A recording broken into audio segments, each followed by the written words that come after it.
கடவுள் அருள் YouTube channel அனைத்து நேயர்களுக்கும் திண்டுக்கல் ஹரிஹரன் சர்மாவின் வணக்கம். மாசி மாதம் 22ஆம் நாள் வருகிற 6/3/2026 வெள்ளிக்கிழமை காலை 8:28 சனி பகவான் கும்ப ராசியிலிருந்து பயிற்சியாகி மீன ராசிக்கு செல்கிறார். வாக்கிய ரீதியாக ஆலயங்களில் அன்றுதான் சனிப்பயிற்சி யாகங்கள் எல்லாம் இனிமே நடக்கிறது. திருநள்ளாறில் மிக விமர்சையாக அந்த யாகம் நடக்கும். இந்த சனிப்பெயர்ச்சி காலகட்டத்தில் லக்னம் மீனமாகவே வருகிறது. அந்த மீனத்தில் சனி பகவானின் ஆதிக்கம் தொடரும். லக்னாதிபதி குரு 4ஆம் இடத்தில் வக்ரம் பெற்று அமர்கிறார். 6இல் கேது, 7இல் சந்திரன். அஸ்த நட்சத்திரத்தில் இந்த சனிப்பெயர்ச்சி நடக்கிறது. சூரியன், ராகு, செவ்வாய், புதன் இந்த கிரகங்கள் அனைத்துமே கும்பத்திலே இருக்கின்றன. அதாவது லக்னத்திற்கு 12ஆம் இடத்தில் இருக்கின்றன. இந்த அமைப்பு லக்னம் சர்ப்பத்திரேகானம் என்னும் சில தோஷத்தில் தான் நடக்கிறது. அப்போ சர்ப்பத்திரேகானம்னு எடுத்துக்கிட்டால் என்ன அப்படின்னு சொன்னால், மக்கள் தொடர்புக்காரகன் சனி பகவான். அப்போ லக்னாதிபதி சர்ப்பத்திரேகானத்தில் இருக்கார். லக்னாதிபதியும் கேந்திரம் ஏறி இருக்கார். ஏன்னா குரு எப்பவுமே திருகோணம் ஏறணும், இங்கே கேந்திரம் ஏறி இருக்கிறார். இதனால் என்ன, மக்கள் மத்தியில் சில தேவையற்ற ஒரு காழ்ப்புணர்ச்சி, ஒருவித தேவையில்லாத ஒரு ஆர்ப்பாட்டங்கள், சில போராட்டங்கள், ஒரு ஸ்திரத்தன்மையற்ற ஒரு நிலை. மக்களின் மத்தியிலே ஸ்திரத்தன்மை இருக்காது. என்ன செய்யறோன்னே தெரியாது, எதுக்காக செய்யறோன்னு தெரியாது, செய்யணும் அது மாத்திரம்தான் நினைப்பாங்க. இந்த மாதிரி மக்கள் சற்று சிந்திக்கும் சக்தி குறைந்துதான் மக்கள் தன்மை செயல்படும். 7ஆம் இடத்த சந்திரன், சனி பகவான், சந்திரன் பகவான் நேரம் பார்வையினால் இதை ஒரு புணர்வு தோஷம் என்று சொல்கிறோம். ஏன்னா சந்திரன் வேகம், சனி அமைதி. அப்போ சும்மா இருக்க அமைதியாகவே இருந்துருவாங்க. வேகமாக இருக்கிறவங்க கண்மூடித்தனமான வேகத்தை காட்டுவார்கள். இது போன்ற இந்த அமைப்பு எல்லாம் எந்த அளவு சாதகமாக என்னடா பொதுவான பலன் சொல்லும்போது இது ஒரு சாதகமற்ற சூழ்நிலை என்று தான் நாம் சொல்ல வேண்டும். ஏன்னா சனிபகவான் அங்கிருந்து காலபுருஷனுக்கு 2ஆம் இடத்தையும், காலபுருஷனின் பாக்கியஸ்தானத்தையும், காலபுருஷனின் 6ஆம் இடத்தையும் அவர் பார்க்கிறார். இது அவ்வளவு சாதகம்னு சொல்றதுக்கு இல்லை என்று தான் நாம் சொல்ல வேண்டும். அப்போ இந்த சனிப்பெயர்ச்சியினால் ஒவ்வொரு ராசிக்கும் என்ன என்ன நடக்கும் என்பதை நாம் வரக்கூடிய பதிவில் பார்ப்போம். ரிஷபராசி நேயர்களே, உங்களுக்கு கிட்டத்தட்ட இந்த சனிப்பெயர்ச்சி ஒரு பொற்காலம்னு சொன்னால் ரொம்ப அருமையாக இருக்கும்.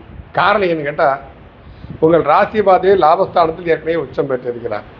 பொதுவாகவே எந்த ஒரு கிரகம் லாபஸ்தானத்தில் நற்பலன்களை கொடுக்கும். ஆனால் உச்சம் பெற்ற சுக்கிரன் சில பாதிப்புகளை கண்டிப்பாக கொடுப்பான்.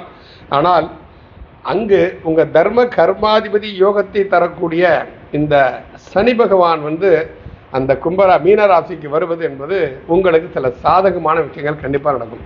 ரிஷபராசிக்கு மகரம் 9ஆம் அதிபதி பாதகாதிபதினு ஒரு வார்த்தை சொல்லுவாங்க. ஆனால் அவர் லாபஸ்தானத்திற்கு வருவது அதீத நற்பலன்களை கண்டிப்பாக கொடுப்பார்கள்.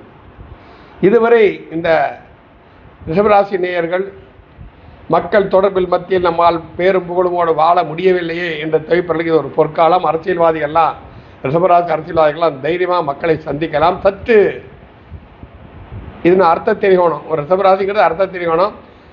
நமக்கு என்ன கிடைக்குங்கிற ஆதாயத்தை விட்டு நாம் என்ன செஞ்சால் நமக்கு நல்லதுங்கிறதையும் சிந்தித்து செயல்பட்டார்களா அரசியல்வாதிகள் நற்பலங்கள் கண்டிப்பாக உண்டு. அரசியல்வாதிகளும் அப்படித்தான். ஏன்னா சனி பகவான் எப்போ கொடுப்பவர் யாரும் இல்லைன்னு சொல்லுவாங்க. சனி பகவான் மேலே உங்கள் ராசியை பார்க்கிறார். அப்புறம் சரி பார்க்க கெடுக்குமேன்னு எல்லாருக்கும் ஒரு பயம் வரலாம். ஆனால் உண்மை அப்படி அல்ல. காரணம் கேட்டால் சனி உங்களுக்கு முழு யோகாதிபதி. அவர் என்ன ஆடம்பரத்தை விரும்ப மாட்டார், அமைதியை கடைபிடிக்க சொல்கிறார் அந்த சனி பகவான். உங்கள் ராசியை அவர் பார்க்கும்போது நீங்கள் எளிமையாக இருங்கள். தனக்கு கீழ் பணிபுரியும் தொழிலாளர்களாகட்டும், யாராக வேணா இருக்கட்டும், அவருடன் அன்போடு பழகுங்கள். ஒரு சகோதரத்தன்மையோடு அவங்ககிட்ட நீங்கள் நடந்துக்காங்க. நீங்கள்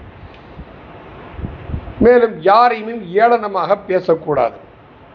யாரையுமே ஏளனமாகவும் குறைவாகவும் பேசக்கூடாது. முதியோர்களுக்கு நீங்கள் சாதகமாக நடந்து கொள்ளுங்கள். முதியோர்களை வணங்குங்கள். காரணம் ஏன்னு கேட்டால், உங்கள் ராசிக்கு பூர்வ புண்ணிய ஸ்தானத்தையும் அந்த சனி பகவான் அப்போனா பூர்வீகத்தில் உள்ள தோஷங்களை சனி பகவான் கண்டிப்பாக இந்த சனிப்பெயர்ச்சியில் உங்களுக்கு தீர்த்து வைப்பார். பூர்வ புண்ணியம் பலம் பெற்றாச்சுன்னா எல்லாமே பலமாயிரும். ஏன்னா அது மட்டும் அல்லாமல் உங்கள் ராசிக்கு அஷ்டமஸ்தானத்தையும் சனி பகவான் பார்க்கிறார். ஏன்னா 8க்கு காரகத்துவம் வைக்கக்கூடிய சனி பகவான் அஷ்டமஸ்தானத்தை பார்ப்பதால் ஆயுள் பலம் பெறும். தைரியமாக இருங்க. உடம்பு சரியில்லாமல் பார்த்தீங்கன்னா டெஃபினட்டாக ரெக்கவர் ஆகிடுவீங்க. பயப்படவே வேண்டாம். நீங்கள் கண்டிப்பாக உங்களுக்கு வாழ்க்கையில் முன்னேற்றம் கண்டிப்பாக ஏற்படும். ஏன்னா உங்கள் ராசியாதிபதி உச்சம் பெற்று உட்காந்துருக்கிறாப்புல, ஜம்முன்னு உட்காந்துருக்காப்புல 11ஆம் இடத்துல, அதுவும் நீர் ராசியில். அப்போ வெளிநாட்டு தொடர்புகள் உங்களுக்கு சாதகமாக அமைவதற்குண்டான சாத்தியக்கூறுகள் அதிகமாக இருக்கின்றன. வெளிநாட்டில் விரும்புகிறீர்களா? தாராளமாக போயிட்டு வாங்க. படிக்க போகணுமா? வெற்றியோடு திரும்புவீங்க. தொழில் விஷயமாக போகிறீங்களா? வெற்றியோடு திரும்புவீங்க. வேலை பார்க்க போகிறீங்களா? நல்ல சம்பளத்தில் ஒரு இடத்துல வேலை நடக்கும், ஏமாற மாட்டீங்க. ஏன்னா இந்த ஏஜென்ட்ஸ் எல்லாம் எப்படி நடத்தினாலும் சொல்ல முடியாது நமக்கு. அந்த மாதிரி தன்மையெல்லாம் இருக்குல்ல, ஏமாற்றம் என்பது கண்டிப்பாக உங்களுக்கு இருக்காது.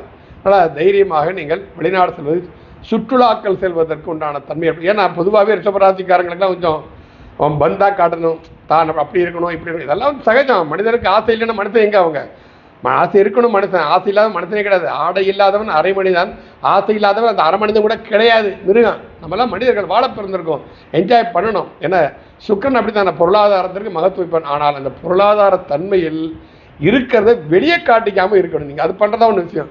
ஏன்டா இருக்குன்னு பகட்டாக தெரியக்கூடாது.